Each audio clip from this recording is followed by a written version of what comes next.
Seja bem-vindo ao programa O Direito é Todo Seu. Aqui discutimos temas jurídicos de interesse de toda a comunidade. E hoje vamos falar sobre a competência municipal, poder legislativo e as suas funções. E para debater o tema comigo, eu recebo o Dr. Felipe Sancho, que é procurador da Câmara dos Vereadores aqui do município de Bauru. Seja muito bem-vindo.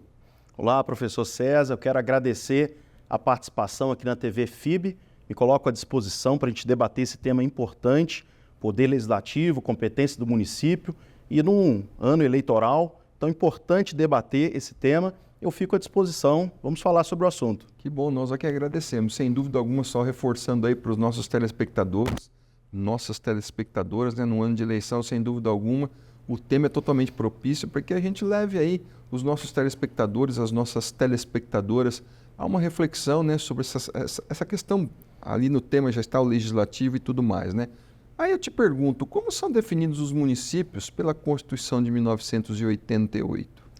Professor, o município é um ente federado.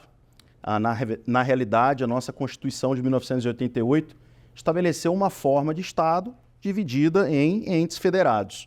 Na verdade, o Brasil, um país de extenso território, um país grande, com uma população imensa, então optou-se por uma separação em entes federados. Entes menores, que nós chamamos de entes políticos, que todo mundo conhece, né? Que é a União, são os estados, que nós já estamos acostumados, o Distrito Federal e os municípios. E muitas vezes os municípios acabam ficando ali fora da nossa análise, a nossa atenção especial. Então, acho que por isso o tema importante aí para a comunidade. Essa questão que você falou, doutor Felipe, é interessante, né? Em ano de eleição parece que os municípios ficam meio de lado, Sim. né? Quando na realidade nós aqui, quando eu digo nós todos que somos eleitores, deveria ser o contrário, né? Porque nós deveríamos nos preocuparmos aí mais com o município. Quem vai ser o vereador que está aqui? Você é lá a procurador da Câmara, né, aqui de Bauru. Sim. Quem vai ser o nosso prefeito, ir lá conversar, porque há essa possibilidade numa cidade menor, né? Sim. Dificilmente você vai conseguir lá conversar com um deputado federal, alguma coisa, mas aqui no município a gente consegue conversar no tete-a-tete ali com o vereador, é só ir na Câmara ali que eles recebem a gente. Mas uma outra situação aí, como que a Constituição organizou a forma de Estado? Sim, professor, a forma de Estado é justamente essa divisão entre menores territórios. Agora, territórios que tenham o seu próprio poder, que tenham a sua própria legislação, que tenham o seu próprio recurso, seus próprios tributos. A gente percebe que os municípios têm seus impostos, o Estado tem seus impostos, né? A União tem os seus impostos. Sendo assim, a Constituição ela privilegiou essa separação justamente com autonomia para que esses entes federados possam se auto-organizar, se auto-legislar, né? Uma organização mais próxima ali da sua população, e daí também a importância, aqui já puxando para o município, porque, como o senhor falou, o município é o local que a gente mora, né? A nossa cidade, é o local que nós estamos próximos. Então, no município, a gente tem essa proximidade com o poder, que a gente não tem, né, com o governador, com o presidente, ainda que a população, às vezes, se preocupe muito mais, né, com uma legislação federal, em discutir o Código Penal, né, os próprios alunos nossos, né, do curso de Direito, com situações da União, dos estados, e não se preocupem tanto assim com a legislação, com o vereador, com o prefeito, com a legislação municipal, que é algo que a gente precisa falar para alterar esse tipo de pensamento. Sem dúvida. Uma outra questão, a gente ouve muito aí nas mídias, tem um nomezinho aí que a gente fala muito de federalismo. A gente está lá assistindo às vezes um jornal, seja na televisão, a gente ouve, não sei o que, o federalismo, aí você pega o jornal, o federalismo, eu tenho certeza que nossos telespectadores, as nossas telespectadoras já ouviram isso, estão ouvindo agora aqui no nosso programa. Afinal de contas, né, para despertar aí nesse programa, qual é o que é o federalismo aí, o cooperativo? Sim, professor, é importante compreender o que é o federalismo. E não é algo, a gente ouve falar, mas não é algo tão debatido. Até às vezes na academia, né, por ser disciplinas ali de início do curso de Direito, o aluno ainda não está tão afinado ainda com o tema, acaba ficando para os mestrados, doutorados, né, esse tipo de discussão, esse tipo de análise. Na verdade, o federalismo é essa divisão de um país em estados federados, unidades federadas, que no caso do Brasil nós temos os municípios, os estados, o Distrito Federal e a união de todos eles, por isso essa palavra união, porque na verdade estamos falando de entes federados menores, com a sua auto-organização e que se unem para cuidar dos interesses de todos, né, nessa esfera federal. A Constituição de 88, professor, ela adotou o chamado federalismo cooperativo. Isso é muito importante, porque, na verdade, toda a nossa estrutura constitucional e a estrutura da legislação no Brasil, ela é dirigida para que os entes federados se apoiem. É algo pensado para melhorar a vida do cidadão, mas que, por vezes, acaba dificultando o acesso a políticas públicas, serviços públicos, porque cada ente federado acaba puxando, não, o Estado é responsável por isso, então ele não faz aquilo que o município tem que fazer, e aí o município empurra para o Estado, né, e tenta se empurrar para a União. E, na verdade, o que a Constituição optou são pontos principais da Constituição, pontos de maior interesse, e aí eu queria até falar com os nossos telespectadores, abrir lá a Constituição, pode ser no celular, às vezes nunca fez, né? É algo que, não sei nem mexer com isso, mas põe no celular Constituição, já vai abrir lá no site do Planalto, né? E vai lá no artigo 23 da Constituição. O artigo 23 da Constituição vai elencar uma série de direitos do cidadão brasileiro que são direitos a ser garantidos por todos os entes federados. Então nós vamos ter ali direitos fundamentais que os municípios têm que se preocupar, que o Estado tem que se preocupar e que a União tem que se preocupar. Dentre eles, um interessante, né, que a jurisprudência do Supremo Tribunal Federal vem salientando, o direito à proteção ao meio ambiente. Direito à proteção ao meio ambiente é um direito de todos e dever de todos, tanto do privado quanto do público.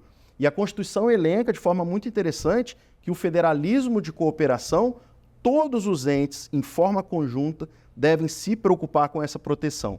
E outros direitos, direito da proteção da pessoa com deficiência, né, o direito da proteção do patrimônio histórico e alguns direitos elencados lá, fica aí, né, essa dica, abra lá a Constituição, dá uma olhadinha, o artigo 23, que são as competências comuns de todos os entes federados. É isso daí, a gente vê muito essa questão que você disse agora, doutor Felipe, nós estamos vendo na mídia também a questão da segurança pública, né? É um jogo de empurra-empurra, né? O município fala, não, isso aqui é o Estado que não fez, é obrigação do Estado. O Estado pega e fala, não, isso aqui é competência da União, nós não é culpa nossa. Quer dizer, é um jogo de empurra de quem é a culpa, de quem não é a culpa, e na verdade o que, nas suas palavras, a gente quer na realidade que um auxilie o outro, né, nessa questão, por isso que é cooperativo, como você mesmo disse, é isso que a gente quer. Ainda aí na linha, na toada da Constituição, como que a nossa Constituição dividiu aí as competências desses entes federados, né? Como eu disse agora aqui, dei um rápido exemplozinho da questão da segurança, como que ficou dividido isso? Sim, professor, e esse é um ponto importante aí para os nossos discentes, né? Isso é uma matéria recorrente, que somos cobrados aí nessa definição, para quem está aí se preparando para o exame da ordem, né? Esse é um ponto muito importante. A Constituição dividiu de forma muito clara quais são as competências da União, quais são as competências dos estados e quais são as competências dos municípios, né? Na verdade, parte-se de uma eliminação. A Constituição, no seu artigo 22, elencou quais são as competências da União. Então, nós temos competências ali como tratar de questões nucleares, como questões de armamentos bélicos, né, de guerra, que é competência da União. Então, nesse ponto, a Constituição já separou, até por um interesse nacional, não há ali um interesse local, não há como separar o interesse, todo o interesse ele é comum no Brasil todo, então é competência da União, né? E a Constituição elencou que os municípios cuidam do interesse local.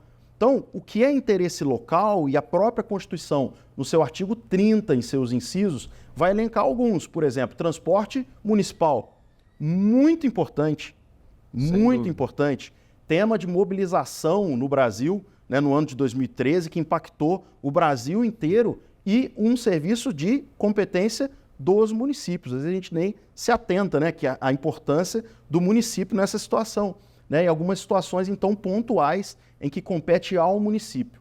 Os estados ficaram com uma competência residual, né? A única previsão específica da Constituição é o transporte intermunicipal, né, que ali vai ter um interesse estadual, e o gás canalizado, que é o ponto ali em que a Constituição elencou que é competência dos estados. Fora isso, ela fica subsidiária realmente para que o estado possa atuar supletivamente nessas competências. Uma situação interessante que, como eu digo, que deveria ser, né, não que é, a questão dos municípios, porque a gente mora, cada pessoa mora, cada cidadã mora no seu município. Então a gente tem que dar uma hiperatenção aqui no município.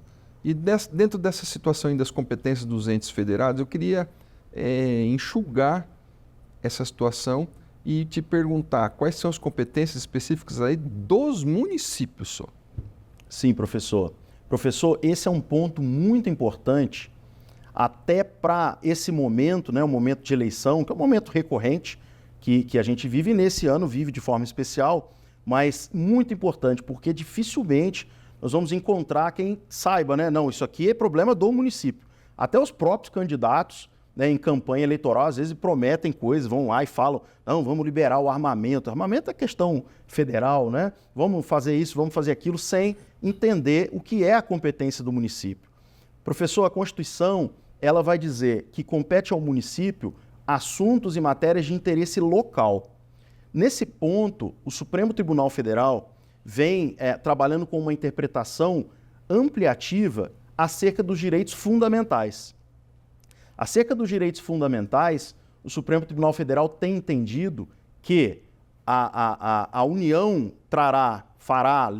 irá legislar sobre matérias gerais, de forma geral, por exemplo, meio ambiente, né? A União vai estabelecer lá o Código Florestal.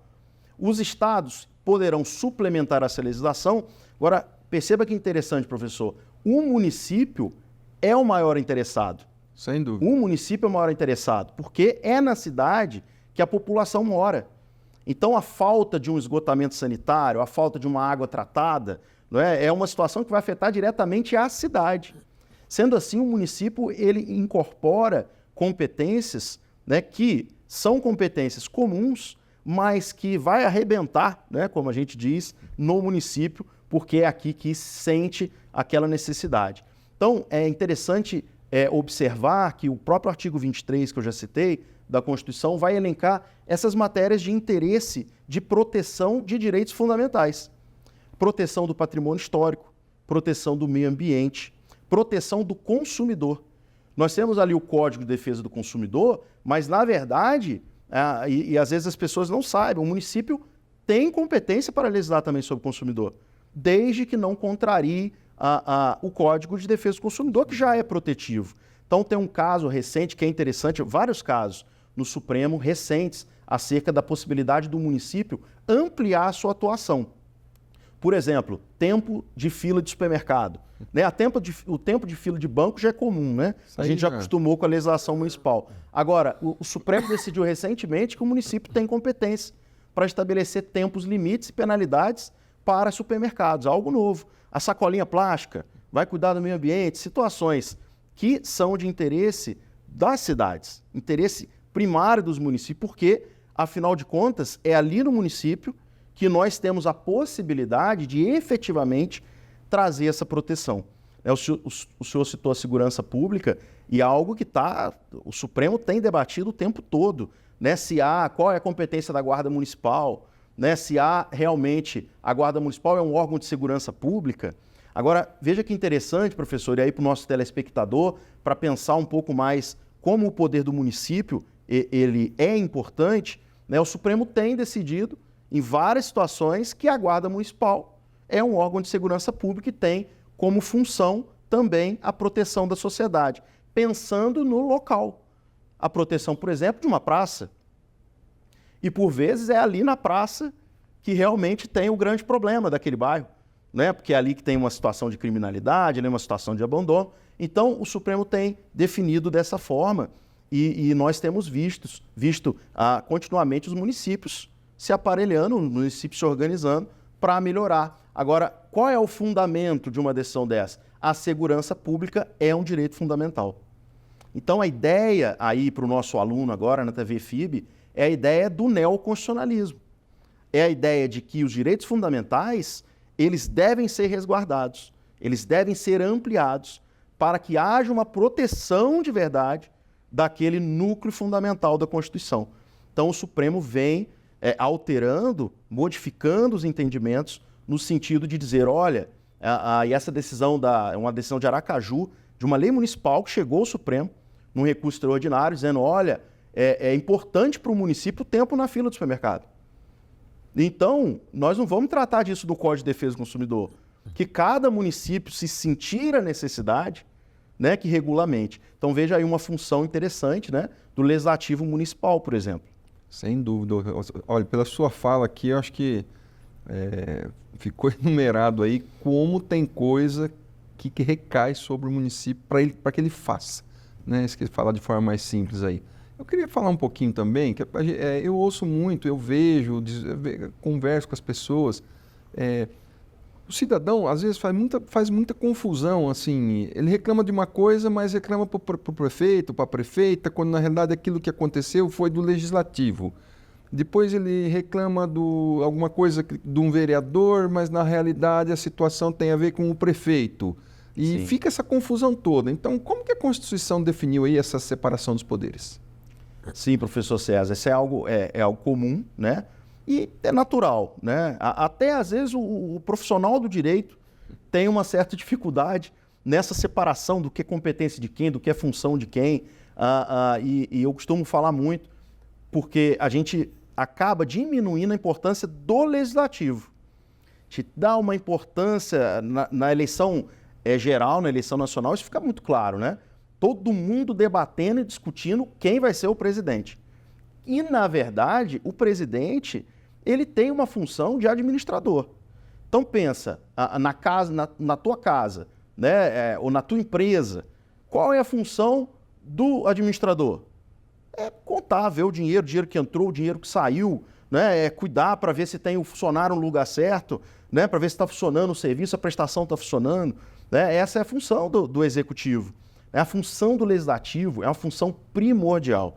Tanto que na ideia de separação de poderes, que ocorre lá na modernidade, lá atrás, né, que a gente pensa numa Constituição que define poderes, o poder legislativo era o mais importante.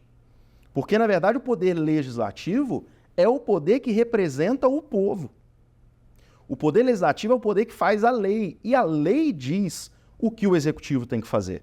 Um exemplo, né, que a gente ouve muito do jornal, está discutindo a LDO, Lei de Diretriz Orçamentária, e ninguém sabe o que é isso.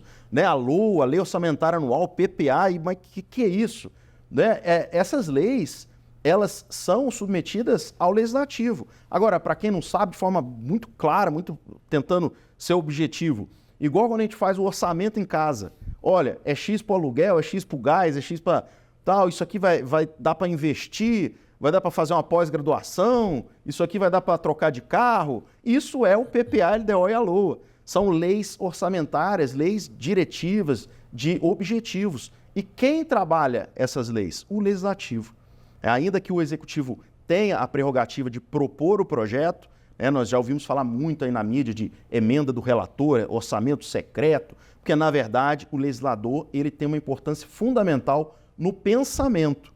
Né, tanto a nível federal quanto a nível municipal. Né? Falando no município como o Bauru, que o orçamento, vi essa semana, posso errar aqui, me perdoa, mas eu acabei de chegar, né? Vai fazer um mês aqui que eu estou assumindo esse posto na cidade, e se eu não me engano, 1 bilhão e 700 mil reais. 1 bilhão e 700 mil reais. É o orçamento no ano da cidade. Então, pensa, o planejamento disso vai passar na mão dos vereadores. Então veja a importância, para além da fila no banco, né, para além do horário do comércio, para além se vai ter sacolinha plástica ou de papel, né, a importância da discussão de 1 bilhão e 700 mil reais para o atendimento da necessidade aí de 400 mil habitantes, né, e vários bairros e várias comunidades e estruturas e rua. né? Sem falar de duas, né? Retornando um pouquinho aqui, eu não posso deixar de falar, duas competências do município e também comuns dos outros entes, mas que recai muito sobre o município, que é a saúde e educação, né? Que são, assim, a própria Constituição reserva parcela do orçamento, porque o cidadão sabe que está aqui na cidade a necessidade de um atendimento de urgência, de um exame, né, de uma creche e também competências do município. Eu quero aproveitar a tua presença aqui, que você agora assumiu há pouco tempo a Procuradoria da Câmara dos Vereadores aqui de Bauru e trazer aqui para o nosso município. Eu quero te perguntar aí, como se dá o processo legislativo municipal? Sim, professor. O processo legislativo, ele trabalha, é um processo para produzir uma lei, trocando em miúdos para ficar mais fácil para o nosso telespectador. Esse processo de fazer leis, ele se inicia com um projeto. Esse processo, na verdade, é um processo estabelecido pela Constituição da República, Constituição Federal, de 1988, e que obrigatoriamente deve ser reproduzido nos estados, nas constituições estaduais e nos municípios por suas leis orgânicas. O processo ele começa com um projeto. Todo mundo já ouviu falar, né? Foi proposto um projeto de lei. Esse projeto de lei pode ser de iniciativa tanto do chefe do executivo, o prefeito ou prefeita, quanto dos vereadores, são os nossos legisladores, né? No âmbito municipal, nesses dois pontos, porque o município não tem judiciário, né? Nós não temos Ministério Público, sendo assim, esses são os dois autores. Esse projeto de lei, ele dá entrada na Câmara dos Vereadores e ele vai primeiramente tramitar pelas comissões. Não sei se todos já ouviram falar, mas já deve ter ouvido falar, né? O vereador é o presidente da Comissão de Justiça. Uma posição importantíssima.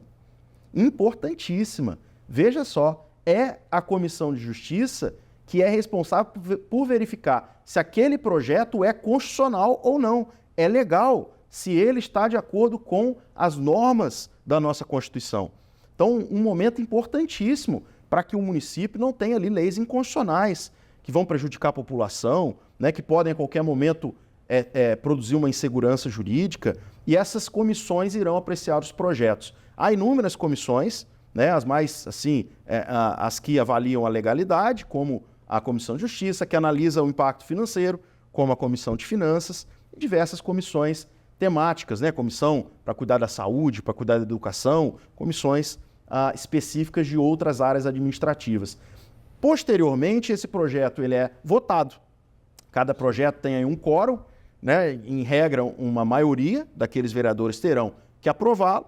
Aprovado esse projeto, irá para a sanção ou veto do prefeito ou da prefeita. Então, segundo momento importantíssimo, o prefeito ou a prefeita vai analisar a legalidade daquilo que foi apreciada, a constitucionalidade ou interesse público, podendo vetar. Todo mundo já ouviu falar, né? O presidente vetou, o prefeito também veta, né, aquele tipo de projeto.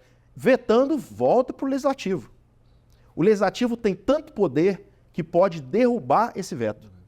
Então, veja o poder, e por isso da escolha do tema, né? Para a gente poder trabalhar, esse ano é muito importante. Então, pensa, às vezes, professor César, eu costumo falar isso, o poder legislativo tem mais importância do que o executivo e a gente não sabe, né? Acaba votando meio, alguém falou, né? E achou um santinho na rua, e aquele vereador, ele vai cuidar das leis, ele vai aprovar as leis. Ele que vai cuidar do interesse, do orçamento, que é bilionário, né? E sem falar em outras funções também que o legislativo tem. Uma questão aí, vou aproveitar a sua fala. Você, doutor Felipe, falou do poder do legislativo realmente hoje no município, e da importância dos vereadores, a importância que tem, o poder que tem de fazer e desfazer questão de legislação e tudo mais. Em função dessa importância dos vereadores, em função desse poder dos vereadores, a gente tem que ver um outro lado. Como fica o processo de fiscalização do Legislativo Municipal? Professor César, essa talvez seja a pergunta mais importante, porque nós temos muitas leis, né? O Brasil é recheado de legislação e muita legislação, e legislação boa, legislação importante, não é? A nossa própria Constituição extensa, né? na sua linha de proteção, né? Um Código de Processo Civil aí novo, muito atual e uma legislação importante.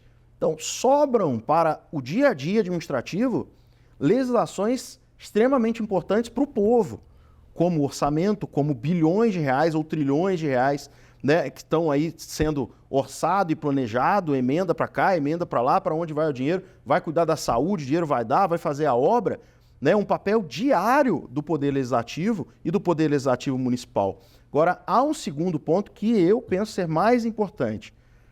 Nós temos, como brasileiros que somos, essa mania de achar a política é tudo corrupto, é algo que acaba sendo um senso comum, né? O político é bandido, o político é isso, o político é aquilo, né? E talvez isso atrapalhe o cidadão a ter uma administração eficiente.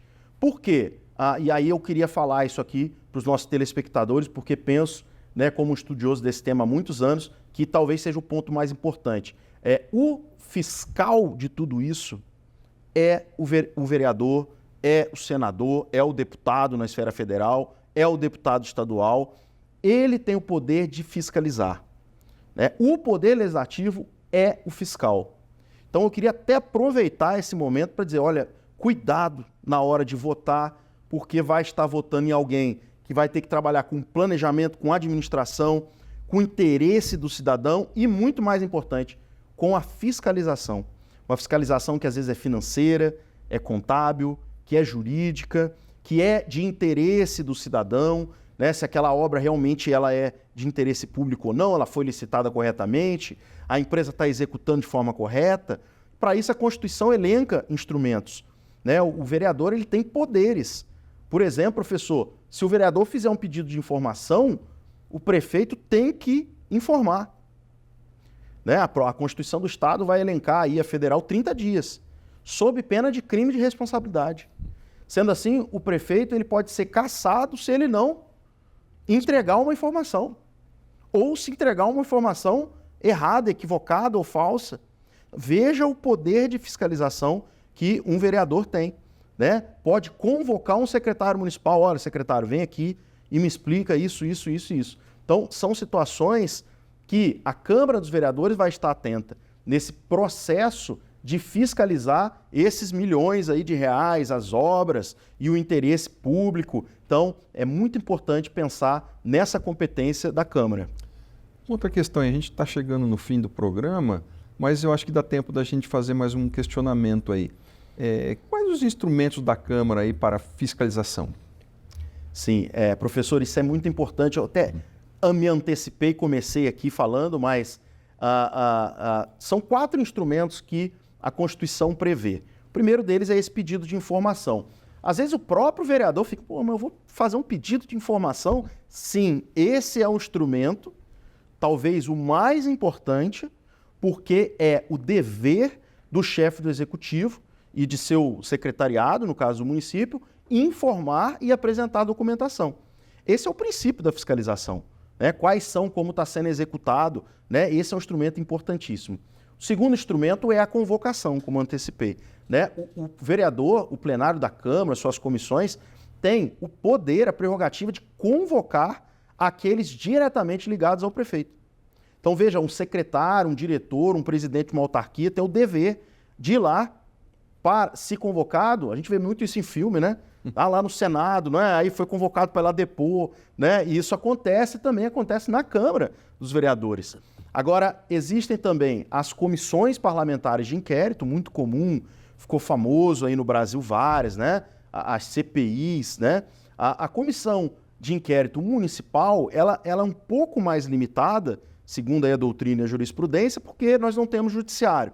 Então, em algumas situações, né, da investigação ali da competência do município, há de se buscar o judiciário, coisa que o Estado e a Federação, a União já possuem. Então, a jurisprudência, mas as comissões possuem poderes de investigar, requisitar documentos, de investigar diretamente papéis e o que for que precisar analisar, né, para poder levantar ali o que houver de errado, ou se não houver nada de errado, é por isso que se fiscaliza, para manter um controle direto daquilo que está sendo executado. Estamos falando de dinheiro público, né? Agora, tem um, professor, que eu deixei por último, que na minha opinião é o mais importante de todos, que é o julgamento das contas. Anualmente, eu não sei se o nosso telespectador sabe, anualmente o prefeito, a prefeita tem que entregar na Câmara a sua prestação de contas de todo o ano. Cada centavo do dinheiro público, cada obra, cada construção, cada serviço prestado tem que aportar na Câmara, tem que ser entregue na Câmara, para que os vereadores se debrucem sobre esses documentos. Com o apoio do Tribunal de Contas, a Constituição criou um órgão para apoiar os vereadores, né? Isso está lá no artigo 31 da Constituição, que é o Tribunal de Contas, né? Que vai apoiar nessa função, que às vezes é uma função muito técnica, mas uma função de fiscalização. E o vereador, o que ele vai fazer no final? Ele vai julgar as contas. Então veja que o vereador vai julgar a conta prestada desses bilhões que foi objeto de gestão do prefeito e da prefeita. Então é um papel extremamente importante e que requer a nossa atenção.